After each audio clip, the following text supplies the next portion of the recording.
Well, here's a very different perspective of the city of Belfast.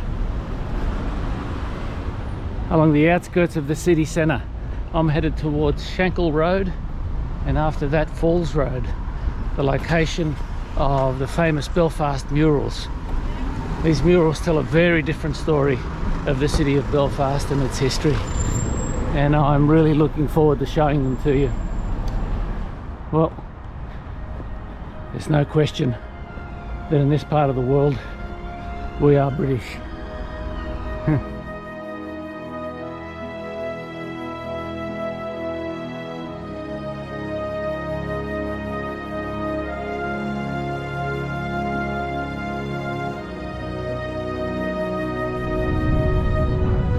Sustainable employment required for all. Mental health, it affects us all, it certainly does. Regeneration, not gentrification. Absolutely. And the right to a proper education.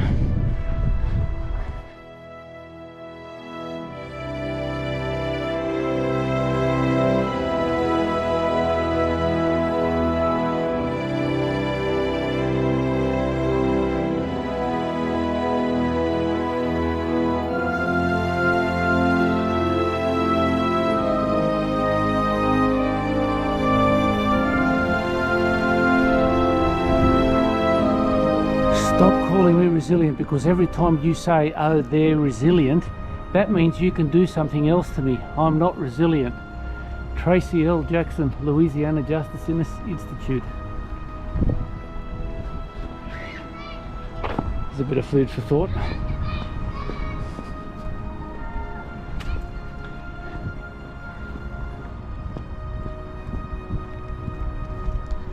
Resilient because they have to be, not because they want to be.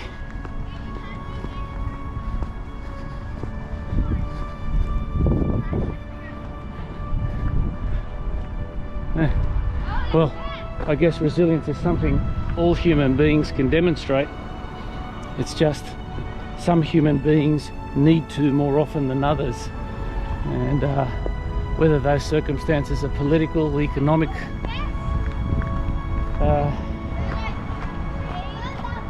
is really immaterial. It's the fact that though we crave and demand, in a sense, equality, it's never something that is what you might call forthcoming. Certainly not something we can take for granted, that's for sure. Although some of us do.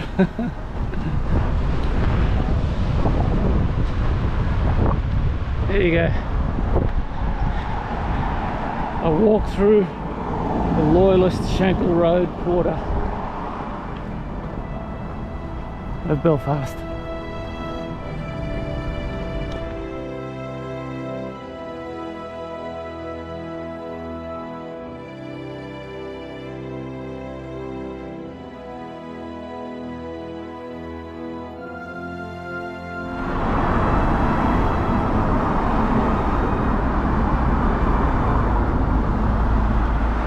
Garden of Remembrance.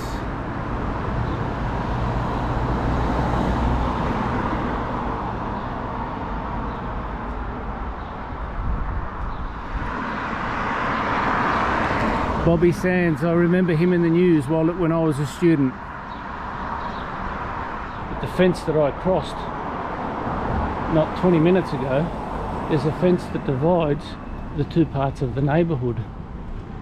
The Loyalist, the British Loyalist or Presbyterian part of the neighbourhood, from the predominantly Catholic or Irish Nationalist or Republican part of the neighbourhood.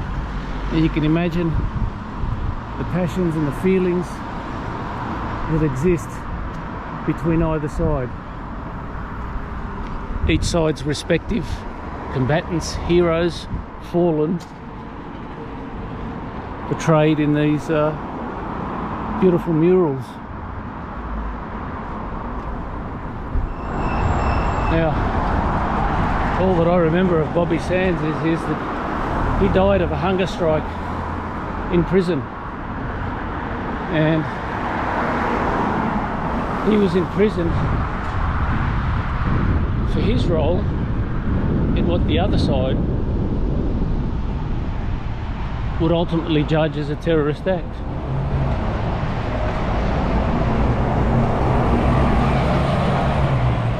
So for all intents and purposes, for the people on the other side of that peace line or fence, he's a terrorist. But for the people on this side of the fence, he died a hero. And he's the first one commemorated in the Garden of Remembrance across the road there.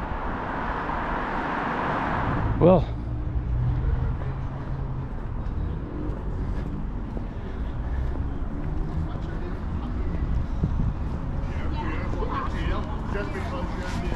there's a message there,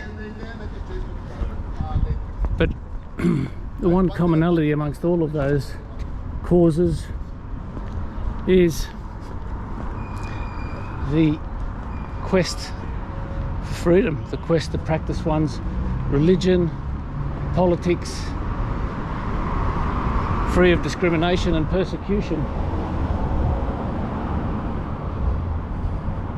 I guess depending on what side you're on, things would seem a hell of a lot different from either side.